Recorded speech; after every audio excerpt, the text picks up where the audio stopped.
Ready to our March 20th Palos Verdes Democrats meeting. Our theme is, do pieces of the puzzle fit together, individual policies that make up California's decarbonization plan? So the agenda is, we'll do club business and announcements first. Then we'll preview future PV-Dems meetings, and we'll have our 3 speakers, which I'll introduce in a few minutes. Hello, spring. Today's the first day of spring. Just should bring a smile to everybody's face. Okay, let's go on.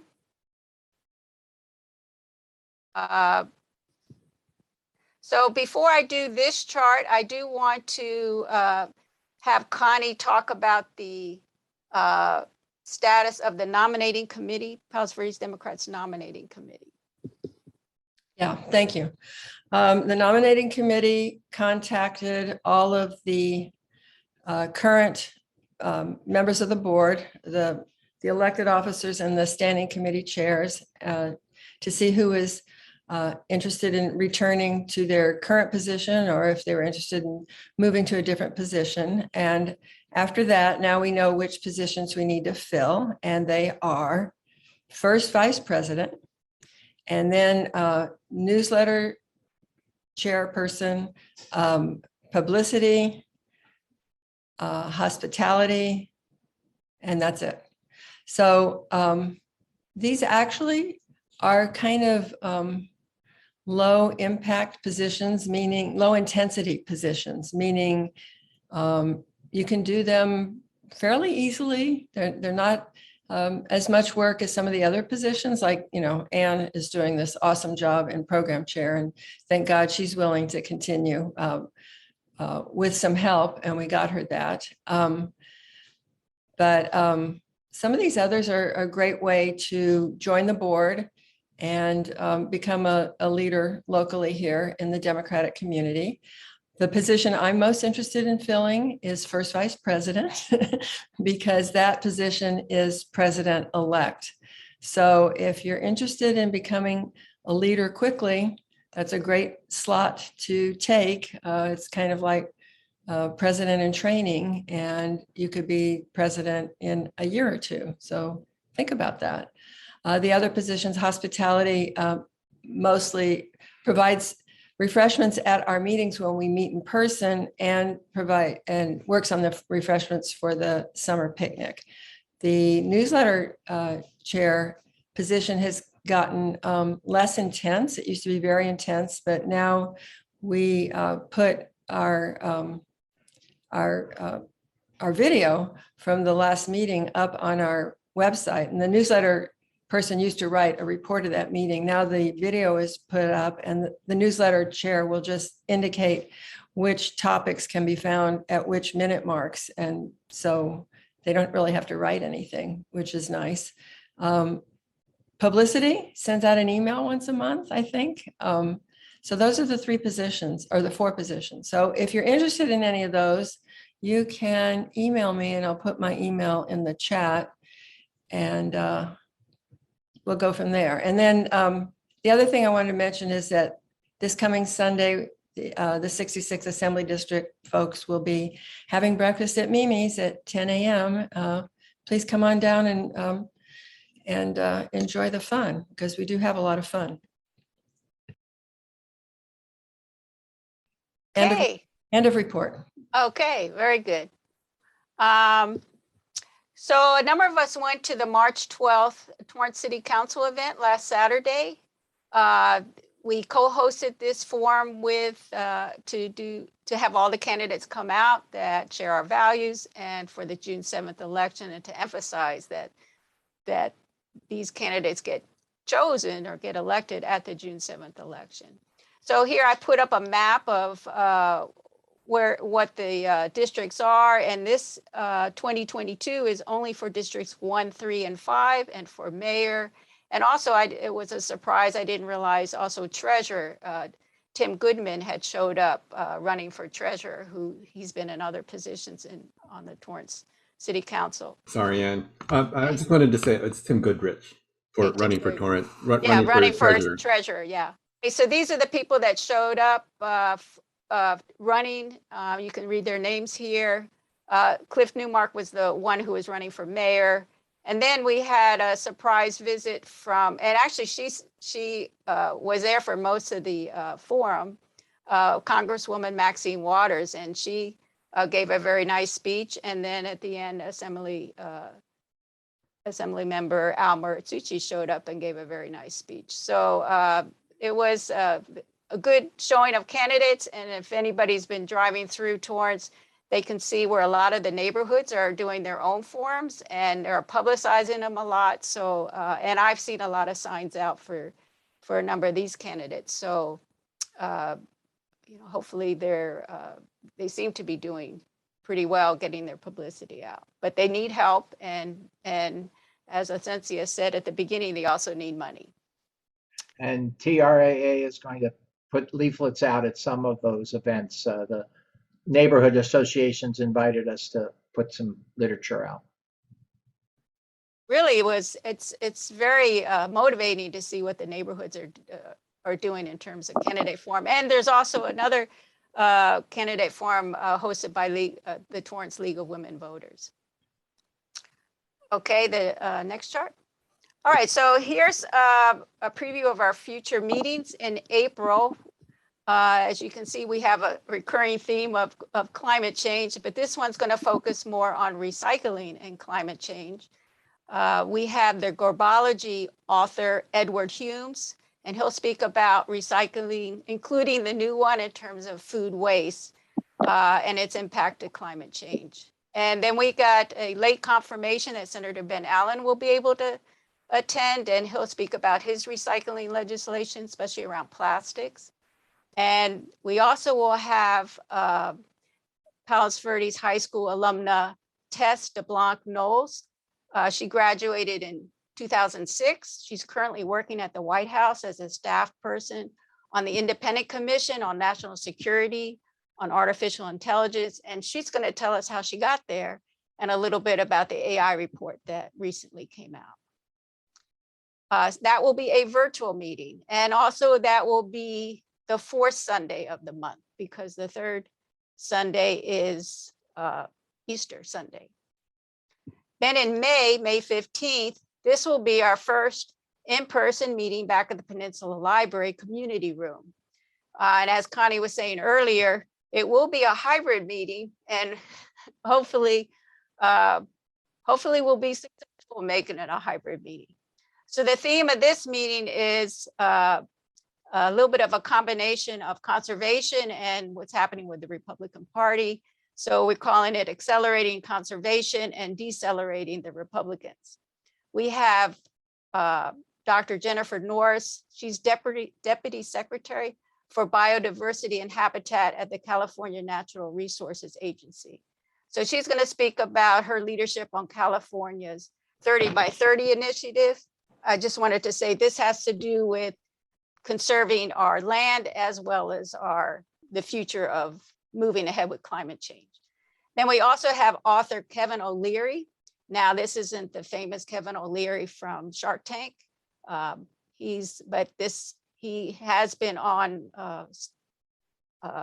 certain podcasts and has a few books out, and he's going to speak about why is America facing a slow motion coup and the shocking disloyalty by the Republican Party. Welcome any elected candidates and the new candidates who are on, and they might have left. So, but if they are on, we did have two Superior Court judge candidates on, and I don't know if they, okay. So anyway, it was Renee Chang. She was running for Los Angeles Superior Court Judge Office 70. Maybe we'll have her back. And then we had. She's here. Oh, is she here? Yes. Oh, we just let you introduce yourself. I'm so sorry I didn't get to you at the beginning. And then we'll share our charts. We have a couple other announcements. Hi, everyone. Thank you so much for having me. My name is Renee Yolanda Chang, and I am running for Superior Court Judge, seat 70. I am a Palos Verdes resident. I have been with the District Attorney's Office for 27 years, and I currently and the supervising DA in the Torrance Courthouse for crimes involving domestic violence, sexual assault, child abuse, child molestation, hate crimes. It's the VIP program, which is called the Victim Impact Program, and we deal with crimes involving particularly vulnerable victims. I am applying for Superior Court judge because after 27 years, I feel that I have the experience and the perspective and the judgment necessary to be a good judge. Part of my role as a supervising DA of VIP is approving and approving case settlements, approving court dispositions in cases. And so I have been involved even prior to this current administration, Gascon administration, in restorative justice and in alternatives to incarceration. For years, I've been approving dispositions and authorizing pleas for drug court, for mental health diversion, for ODR, which is a housing program for the unhoused with intensive mental health treatment. I've been authorizing dispos for dual diagnostic live-in programs, for domestic violence counseling, for drug counseling. My family has personally been profoundly affected by drug addiction and incarceration related to drug addiction. And so I believe that this restorative justice program and these alternatives to sentencing are very important. However, that being said, I also think that there are some very serious crimes out there, some bad people doing some bad things. So I do not think that it is a one-size-fit-all solution in our criminal justice system. So I believe that I have the perspective from both sides. In every case, I protect the rights of the criminal defendants. I ensure that their constitutional rights are being protected, as well as being a voice for the victims and a voice for community and the safety of our community. And I hope that I'm just very appreciative that you're letting me be here today. And I just wanted to introduce myself. So thank you very much. Thank you. And I'm so glad you made it through our meeting. Thank you. It was very interesting. I had to Very- leave to go to another meeting, but then I came back. Yeah, great. Now, Thank I had Melissa also on, and I saw her face for a moment. And is I'm she- here. Oh, okay. Fine. Do you want, just introduce yourself real quick and then we'll share charts. Sure, yeah. I've been on this meeting before. I'm Melissa Hammond. I'm running for Superior Court Judge, office number 118. And I'm a member of this group and a Democrat lifelong. I live in the South Bay and I work in the South Bay. I'm a deputy district attorney in Torrance, actually with Renee. But I have also worked as a deputy public defender. I'm the only person in my specific race that has worked for the public defender's office. And I've also worked in civil litigation, and I've also done administrative hearings when I was in law school before administrative judges, which are more healthcare, insurance, and unemployment insurance kind of claims. So I've done really everything I can at this point. I have a very well-rounded legal background, and I'm ready to become a judge. In my personal life, I'm also a mother of 3, and my kids go to public schools in the South Bay. And I have mental health issues, substance abuse issues, developmental delays, all of that within my own family. My grandparents are Holocaust survivors from Poland who came to LA because they thought that they wanted to make a new life for themselves. They lost their families, they lost their homes, they lost everything. And they've always instilled within me that Los Angeles is the best place. And no matter what problems are going on, it's so much better than what they experienced. And that's how I've grown up. And I just want to do everything I can for my community. That's why I've been in public service for 17 years. And that's why I have done community service as well as volunteer activities. And I've worked for Democratic campaigns as well. in college, and I worked at the Democratic Convention.